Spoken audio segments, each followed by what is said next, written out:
jemaat GPMT aku di saat ini. Apa kabar adik-adik? Puji Tuhan.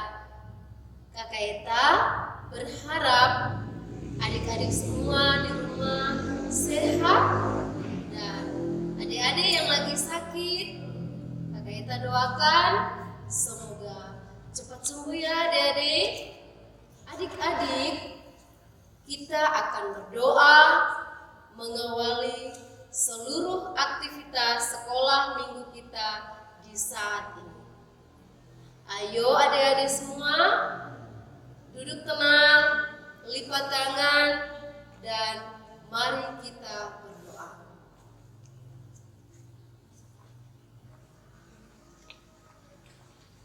Terima kasih Tuhan Yesus untuk hari ini. Kami semua boleh ada karena kasih dan kemurahan-Mu Tuhan. Kami ada di saat ini dalam ibadah sekolah minggu Jemaat GPMT Akur.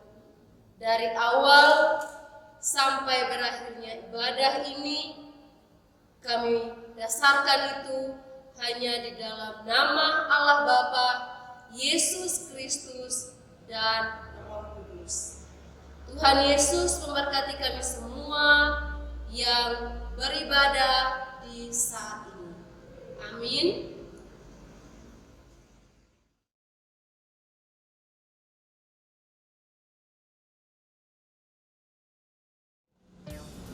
Adik-adik, hari ini kita akan membaca dan mendengarkan firman Tuhan yang terambil dari kitab Yeremia. Yeremia pasal 1 ayat yang keempat hingga ayatnya yang ke-10. Yeremia pasal 1 ayat yang keempat hingga ayatnya yang ke-10. Tetapi sebelum itu kita akan berdoa. Lipat tangan dan tutup mata, lalu kita berdoa. Tuhan Yesus, sahabat kami anak-anak, terima kasih Tuhan, karena di saat ini kami akan membaca dan mendengarkan firman Tuhan. Berkati kami Tuhan dan buka hati kami, karena kami siap menerima firman-Mu. Terima kasih Tuhan Yesus, haleluya, amin. Oke adik-adik, firman Tuhan di kitab Yeremia pasal 1 ayat yang keempat hingga ayatnya yang ke-10. Begini bunyi firman Tuhan. Yeremia dipanggil dan diutus. Firman Tuhan datang kepadaku, bunyinya, sebelum aku membentuk engkau dalam rahim ibumu, aku telah mengenal engkau. Dan sebelum engkau keluar dari kandungan, aku telah menguduskan engkau. Aku telah menetapkan engkau menjadi nabi bagi bangsa-bangsa. Maka aku menjawab, Tuhan Allah, sesungguhnya aku tidak pandai berbicara, sebab aku ini masih muda. Tetapi Tuhan berfirman kepadaku, janganlah katakan aku ini masih muda, tetapi kepada siapapun engkau kuutus, haruslah engkau pergi, dan apapun yang kuperintahkan kepadamu, haruslah kau sampaikan. Janganlah takut kepada mereka, sebab aku menyertai engkau untuk melepaskan engkau. Demikianlah firman Allah. Lalu Tuhan mengulurkan tangannya dan menjamah mulutku. Tuhan berfirman kepadaku, sesungguhnya aku menaruh perkataan-perkataanku ke dalam mulutmu. Ketahuilah, pada hari ini aku mengangkat engkau atas bangsa-bangsa dan atas kerajaan-kerajaan, untuk mencabut dan merobohkan, untuk membinasakan dan meruntuhkan, untuk membangun dan menanam. Demikianlah firman Tuhan. Amin. Shalom adik-adik, kita telah sama-sama membaca firman Tuhan dari kitab Yeremia 1 ayatnya yang keempat dan berakhir pada ayatnya yang ke-10. Dengan judul firman Tuhan, Yeremia dipanggil dan diutus. Dan hari ini kita akan sama-sama belajar Yeremia dipanggil dan diutus Allah. ada 4 hal yang akan kita pelajari di hari ini. Hal yang pertama adalah latar belakang kehidupan dari Nabi Yeremia. Hal yang kedua adalah cara Allah memanggil Nabi Yeremia. Hal yang ketiga adalah alasan Nabi Yeremia menolak panggilan Allah. Dan hal yang keempat adalah bentuk-bentuk penyertaan Allah dalam kehidupan Nabi Yeremia. Oke adik-adik, hal yang pertama yang akan kita pelajari adalah latar belakang kehidupan daripada Nabi Yeremia. Nabi Yeremia dilahirkan di kampung Anatot yang letaknya kira-kira 5 km dari sebelah utara Yerusalem. Nama ayahnya adalah Hilkiah dan dia berasal dari keluarga para imam. Namun ia tidak menjabat sebagai imam. Panggilan Yeremia untuk menjadi nabi di Israel telah terjadi dalam tahun yang ke-13 dari pemerintahan Raja Yosia, yaitu pada tahun 627 sebelum Masehi. Dan dia masih muda pada waktu itu. Adik-adik, Yeremia menjadi nabi pada pemerintahan beberapa raja di Israel, seperti Raja Yosia, Raja Yoyakim, dan Raja Sedekia. Dan sesudah pembinaan kota Yerusalem pada tahun 587 sebelum Masehi, tidak ada lagi keterangan tentang kehidupan dan pekerjaan dari Nabi Yeremia. Jadi, Nabi Yeremia termasuk dalam kelompok nabi-nabi besar.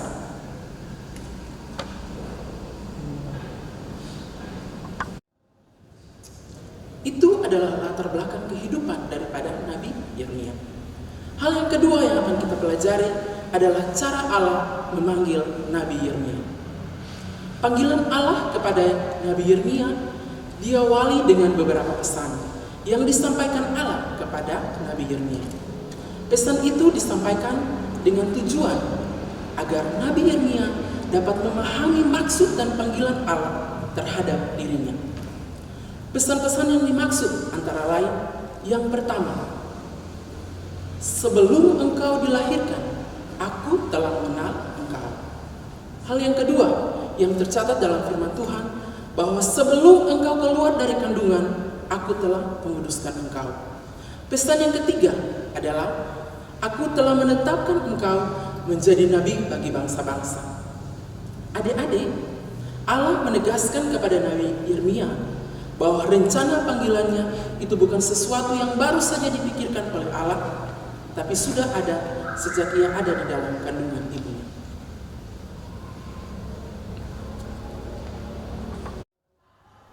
Adik-adik, ada 3 kata kunci yang ditekankan dalam pesan panggilan yang tadi Kakak Riko sudah sampaikan. Kata yang pertama adalah kata mengenal. Kata ini hampir sama dengan kata memilih atau mengasihi. Kata yang kedua adalah kata menguduskan. Artinya, Yeremia ditetapkan memainkan peranan yang khusus dalam rencana Tuhan. Kata yang ketiga adalah kata nabi. Tugas seorang nabi ialah menerima firman dari Tuhan dan memberitahukannya kepada orang lain. Dan adik-adik, Yeremia dipanggil atau dipilih untuk tugas yang demikian. Begitu pula dengan adik-adik. Dengan demikian, maka panggilan Yeremia adalah inisiatif atau cara Allah. Tuhan telah memilihnya sebelum ia dilahirkan dan mempersiapkannya selama kehidupannya. Adik-adik, Allah telah memanggil Nabi Yeremia. Tetapi adik-adik tahu, Nabi Yeremia menolak panggilan Allah. Ada 3 alasan mengapa sampai Nabi Yeremia bisa menolak panggilan Allah. Alasan yang pertama adalah menjadi orang yang akan meneruskan firman Allah kepada manusia bukanlah peran yang gampang. Alasan yang kedua, Nabi Yeremia menolak panggilan Allah adalah Yeremia merasa itu tugas yang sangat berat. Alasan yang ketiga, Nabi Yeremia menolak panggilan Allah adalah Nabi Yeremia merasa dia masih sangat muda. Adik-adik, itu adalah alasan Nabi Yeremia menolak atau protes terhadap panggilan Allah.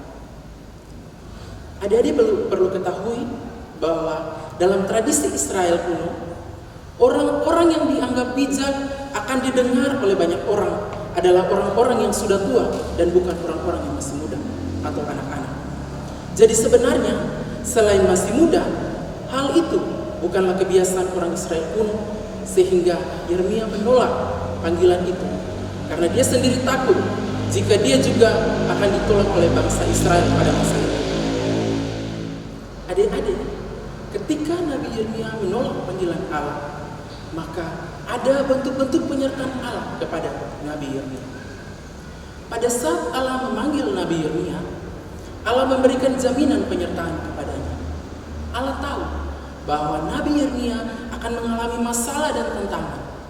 Namun Allah memberanikannya dengan mengatakan, jangan takut. Allah menjamah mulut Nabi Yeremia dan menaruh perkataan-perkataannya ke dalam mulut Nabi Yeremia. Karena mulutnya dijamah, maka apa yang diucapkannya itu berasal dari Allah. Selain dari itu, adik-adik, Allah juga memberinya kuasa atau otoritas untuk mencabut, merobohkan, membinasakan, meruntuhkan, juga membangun dan menanam. Artinya, Yeremia diberi otoritas atau kuasa itu untuk menyampaikan penghukuman dari Allah atas bangsa-bangsa dan kerajaan-kerajaan yang tidak taat, serta menyampaikan kabar dan keselamatan dari Allah atas bangsa-bangsa dari kerajaan-kerajaan yang mendapat hukuman itu. Oke adik-adik, demikianlah pembelajaran kita di hari ini tentang Nabi Yeremia yang dipanggil dan diutus Allah. Semoga firman Tuhan yang kita terima di hari ini bisa bermanfaat. Ingat ya adik-adik, jangan menganggap adik-adik masih muda atau masih kecil untuk memberitakan Injil atau menyampaikan firman Tuhan kepada semua orang. Memberitakan Injil atau firman Tuhan itu adalah tugas semua orang percaya, baik yang masih muda atau masih kecil seperti adik-adik di rumah, maupun sampai kepada orang yang sudah tua sekalipun. Tuhan menyertai dan memberkati kita semua. Amin. Baik adik-adik, kita telah membaca dan mendengarkan firman Tuhan, belajar banyak tentang firman Tuhan. Untuk menutup seluruh kegiatan ibadah kita di hari ini, kita akan berdoa. Adik-adik semua lipat tangan, tutup mata, dan kita berdoa. Berdoa mulai. Tuhan Yesus yang baik, kami bersyukur dan berterima kasih Tuhan untuk perlindungan, penyertaan, penjagaan serta pemeliharaan Tuhan dalam kehidupan kami. Kami boleh ada lagi di saat ini dengan penuh sukacita dan damai sejahtera. Kami telah belajar tentang firman Tuhan, kami telah memuji dan memuliakan nama Tuhan. Kiranya pujian yang kami sampaikan bisa berkenan di hadirat Tuhan. Dan firman yang telah kami baca dan kami dengar bersama, dan pemberitaan firman Tuhan yang telah kami dengar di hari ini bisa menjadi bagian hidup kami, dan kami mampu untuk melaksanakannya dalam kehidupan kami dari hari lepas hari. Jadikanlah kami Tuhan sebagai anak-anak yang terus berpegang pada firman Tuhan, karena kami percaya bahwa ketika kami berpegang pada firman Tuhan, maka Tuhan akan terus dan selalu dan senantiasa bersama-sama dengan kami. Tanamkan dalam kehidupan kami bahwa kami jangan menganggap kehidupan kami masih sangat muda, tetapi kami percaya bahwa ketika kami mau untuk memberitakan firman Tuhan, maka Tuhan akan bersama-sama dengan kami untuk melaksanakan semuanya. Bapa di dalam kerajaan sorga, semua anak-anak kami yang sedang menyaksikan video ini Tuhan, kiranya mereka diberkati dengan semua yang mereka lakukan, dengan pendidikan-pendidikan mereka, apapun yang mereka lakukan diberkati oleh Tuhan. Tuhan menyertai mereka di mana saja mereka berada, di tempat bermain, di mana saja mereka berada Tuhan. Engkau senantiasa bersama-sama dengan mereka. Kami berdoa juga Tuhan, menyerahkan kehidupan orang tua dari anak-anak kekasih kami. Kiranya Tuhan juga memberkati mereka, agar apapun yang mereka kerjakan diberkati oleh Tuhan, agar mereka mendapat berkat dan mereka tetap menjadi berkat untuk orang lain. Bapa di dalam kerajaan surga, di saat ini juga Tuhan, kami berdoa menyerahkan kami selaku para pengasuh ke dalam tangan kasih Tuhan. Semua kami Tuhan dipakai Tuhan dengan begitu luar biasa. Tuhan tetap pakai kami untuk menjadi alat kesaksian Tuhan di tengah-tengah dunia ini. Semua tugas dan tanggung jawab kami juga Tuhan, kami pertaruhkan di bawah kuasa dan kendali Tuhan. Ini kami Tuhan, ampuni akan segenap salah dan dosa kami. Lalu hanya di dalam nama Tuhan Yesus kami berdoa dan menyerahkan doa kami hanya kepada Allah di dalam kerajaan surga. Dan sebelum kami berpisah, kami mohon jaminan penyertaan-Mu. Anugerah Tuhan kami Yesus Kristus, pengasihan Allah Bapa, persekutuan dengan Roh Allah yang kudus, mau tinggal menjaga, melindungi, memberkati kami semua. Kami selaku para pengasuh, anak-anak asuhan kami yang sedang menyaksikan video ini, mulai dari hari ini terus kekal sampai selama-lamanya. Amin.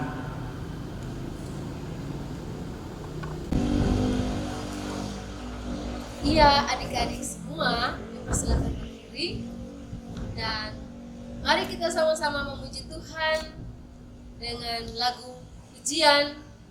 Yang pertama, hari ini harinya Tuhan.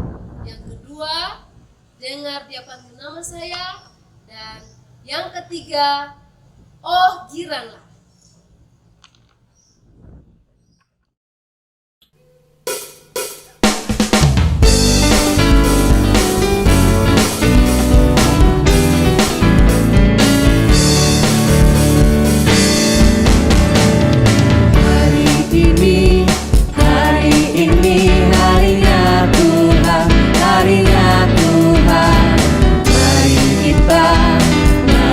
Kita bersukari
mematuhi protokol kesehatan dengan cara mencuci tangan menjaga jarak, dan memakai masker.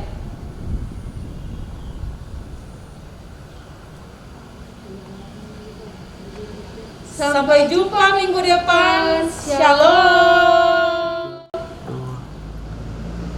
Hai adik-adik, demikianlah pada kita di hari ini.